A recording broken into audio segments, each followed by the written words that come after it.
இந்த ஆக்டிங் கெரியரே எனக்கு வேணாம்ப்பா, நான் சீரியலும் நடிக்க மாட்டேன், இனிமேல் சினிமாலையும் நடிக்க மாட்டேன் அப்படின்னு சொல்லிட்டு ரொம்பவே ஃபேமஸான ஆக்ட்ரஸ் ஒரு விஷயத்த சொல்லியிருக்காங்க. எஸ், யார் அப்படின்றத பார்த்துடலாம். அதாவது ஆக்ட்ரஸ் ஸ்ரீ கோபிகா இருக்காங்க இல்லையா, அவங்க தாங்க இந்த ஸ்டேட்மெண்ட்டை சொல்லியிருக்காங்க.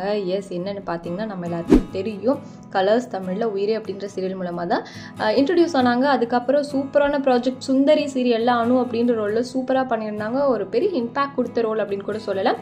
ஸோ அதை தொடர்ந்து அன்பேவா சீரியலில் பண்ணிட்டு இருந்தாங்க. இப்போ பார்த்தோன்னா நம்ம இலக்கியா சீரியலோட ரீமேக் இருக்கியா, அதில் நம்ம ஜிஷ்ணு கூடயே சேர்ந்து மாங்கல்யம் தந்து நானேனா அப்படின்ற சீரியலில் பண்ணிட்டு இருக்காங்க. ரொம்பவே சூப்பராக நிதி அப்படின்ற கதாபாத்திரத்தில் பண்ணிட்டு இருக்காங்க. அங்கே இவங்களுக்கு எக்கச்சக்கமான ஃபேன்ஸ் இருக்காங்க மலையாளத்தில்.